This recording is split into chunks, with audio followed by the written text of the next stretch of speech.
Hi, it's Steve. Welcome back to the channel. I got a little bit of this is something I do sometimes. I like potatoes, and sometimes, but just eating potatoes day in and day out sometimes get a little boring. Except, if I don't know if you saw the French fry videos I did recently, but those French fries are awesome. I probably could eat those every day. With or without the ketchup and the pepper, it wouldn't matter to me. They're all good. But I keep a bag of potatoes here, and every once in a while I'll decide to microwave, or I've thrown them in the oven before. Sometimes I fry them in a pan. It all depends on my mood, I guess. But for a quick, easy meal that's a little bit more than the average meal, what I do is I take the potatoes. Actually, I got a tooth problem right now. I got one that came out, and now I got this sore tooth. And it's also I got dentures, and the dentures are over there pestering that sore tooth, where the tooth came out, actually. So anyway, I did a video with that in it too, big deal. So I peeled them, I stabbed them with the fork like you're supposed to do. I'm going to pop these in the microwave, and they're going to be done in probably, about 8 to 9 minutes, I would guess, maybe less, maybe more. I put it on, I used a sensor cook. So I just push baked potato, and then they're pretty good. It's pretty accurate, actually. Even though I got a small potato and a big potato, it'll still probably turn out okay, because when it's done, I'll show you what I do with that. Let me stop the camera, and we'll get those in the microwave, and I'll let you know how it turns out here. Hang on a second.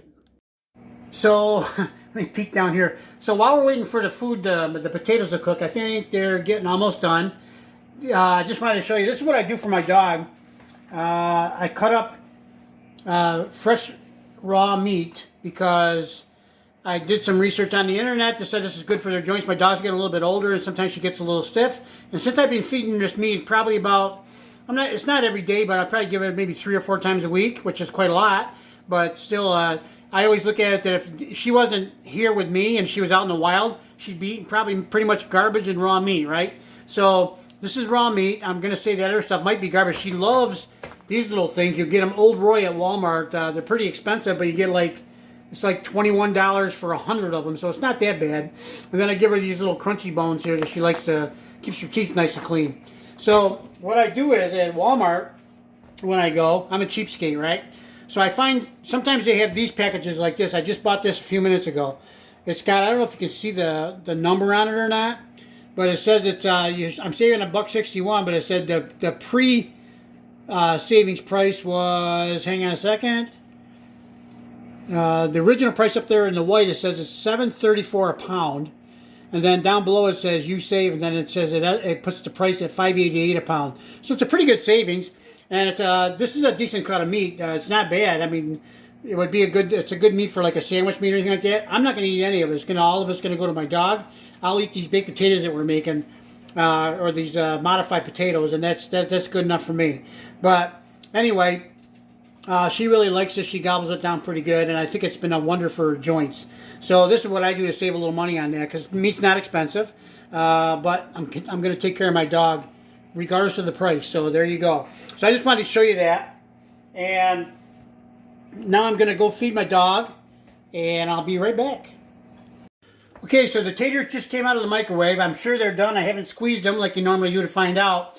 But the reason I haven't squeezed them is because I'm going to cook them some more. So if they're not done, they're going to get done. And this is what I do next.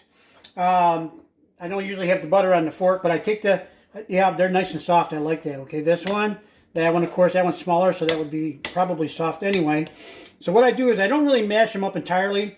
I just kind of smush them up a little bit, and I make like a little bed there.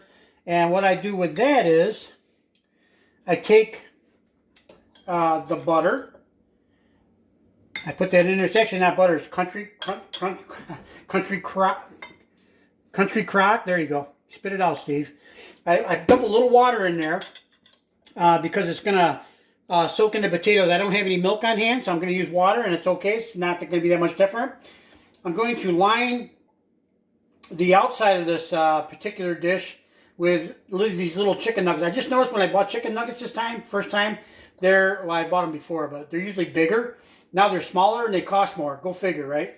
So anyway, there's chicken nuggets.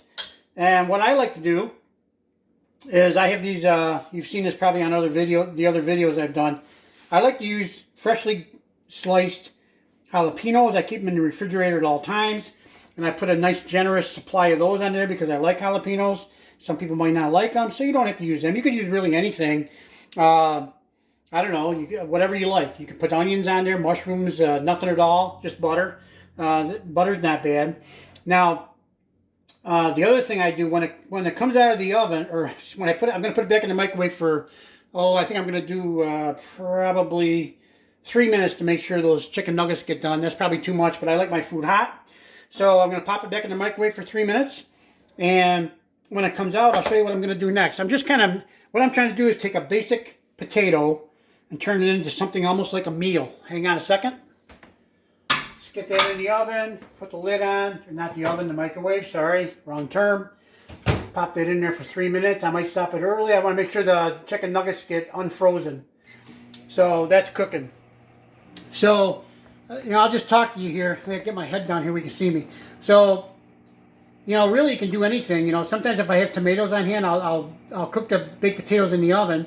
And then I'll either wedge or slice, like a sandwich slice, the tomatoes, and I'll throw them on there. Just adds a little bit of extra flavor, a little bit of extra zip. And instead of using chicken nuggets, you could use anything you have on hand. Leftovers, pretty much any kind of leftovers I think that would go with potatoes. Can't think of much that doesn't go with potatoes. Maybe pasta dishes, which seem like a little bit too much starch, but you know what? They do go together pretty good. And you could throw on there, actually if you had any broccoli or fresh vegetables, you could probably slice them up, throw them in there. Or you can put them on cold afterwards, more like an edible garnish, if you will. So sometimes you just get a little creative. You can come up with some things that are really pretty good, and then you might want to repeat those recipes at a later date. So what I'm going to do, I'm just going to tell you ahead of time because I don't want to take too much of your time. But when those potatoes are done, which is not going to be too long, when they come out, I'm going to put, I like sriracha sauce. Now, I know I already put jalapeno, so maybe I'm going overboard on the hot stuff, but I like hot stuff. So, sriracha sauce adds a lot of flavor, too. Sriracha sauce is one of those things that not only adds a zip, but it also adds flavor, I think. I like sriracha sauce. Certain brands. Now, some of it I don't like. This one here I like, but it's hard to find it after the supply chain issues and all that with the COVID and all. Then I'm going to I bought the Great Value Parmesan cheese there at Walmart. I'm going to put a pretty good amount of that on there. And then, always my favorite, black pepper. I use black pepper on a lot of things. I just found out, I saw something on, I think it was on YouTube actually. You don't hear much about black pepper. Most people don't talk about it as being bad, good, or indifferent. But recently it just came out and said it's good for you in some ways. Some ways like artery disease and stuff like that. It helps with that kind of stuff. So I was glad to hear that because I love black pepper, and I got heart problems. Probably not. I hope it's not from the pepper, but hopefully it'll help me stay healthier than I might otherwise be. So anyway, I'm going to do all that, and I'm going to do that right here while you guys are watching. It won't take very long, and I appreciate you tuning into the video. And then I'll have a nice hot meal. I added the chicken nuggets for protein. I like chicken nuggets anyway, and then just spice it up with a little bit of this other stuff. And man, does it look good when I'm done? And I got to tell you, it tastes even better than it looks. So that's just an idea for you. And like I said, you could take a baked potato and do all kinds of different stuff with it. And it always tastes different. If you bake it, it tastes different than if you do it in the microwave. Don't ask me why. It doesn't seem like it would make much difference. And then, of course, if you fry it in a pan, it tastes different yet. So I think potatoes are a versatile food source. And I don't know if there's a lot of nutritional value in a potato. I guess there's not a lot of calories, so that's probably a good thing. Depends on what you put with it. Like you saw that big gob of butter I put on there. But if I want to do my calorie count, keep that down. I shouldn't have did that, but I did do it. So there you go. It just makes potato that much better. Hang on 1 minute. The potatoes are done. Ooh, they look done too. So I've got everything steaming here. You see the jalapenos are starting to get a little bit lucid, or what do they call it, lucid? I don't know. What's the term for transparency? Transparent. That doesn't matter. So then what I do is I take this sriracha sauce, which I might use on just a baked potato, or I might even use it on my chicken nuggets. And I give a little bit of a splash of that on top. And then I take the Parmesan cheese, which I love. I'll use that on a lot of things. And give me a nice sprinkle of Parmesan cheese on there. And I'm going to top that off with the black pepper. I could have put the black pepper on at any stage. It doesn't really matter. But I'm just going to put it up on top here. And there you go. Now I got myself a nice meal. I've got potato, chicken nuggets, and I put in jalapenos, which you could, as we already talked about, you could substitute a lot of things for that, or not even have them at all. And then I put the Parmesan cheese on top. If I didn't have jalapenos, I'd just put the cheese and the sriracha sauce and the pepper, and I would be good to go. Now, the water I put in earlier, you can't see any water in there, because the water, what the water does is it soaks up into the, see, it doesn't, I tipped the dish, it's not even showing up, right? So what that does is the water soaks up into the potatoes, as you might imagine, makes them softer yet. So it's almost like a mashed potato. It just doesn't have the milk in it, which gives it the a more creamy texture. But I don't really care about that, because in a minute this is all going to be gone, and it's going to provide me a nice meal that's very tasty and very, what do you want to call it? Much better than just a regular old plain potato with nothing on it, right? So I hope you guys enjoyed that. And remember, substitutions are allowed. You can put anything on there you want. As a matter of fact, instead of water, you could probably throw in some vodka, maybe some gin or something. I don't know. I don't drink, so that doesn't work for me. But if it works for you, that's fine too. And any kind of meat or anything on there, just for adding some protein, is fine. I got a bunch of, I buy bags of those little round meatballs. I call them rubber meatballs, because they're kind of, I'm not sure there's much meat in them, but they probably drove by a meat place on the way here, so that counts. And anyway, sometimes I put meatballs on there too. It depends on my mood and how I feel. I'm kind of a chicken fan, so usually it's chicken, but not always. I like to switch it up too, you know? Who doesn't, right? So you guys have a nice day. Thanks for watching. I'm glad you tuned in.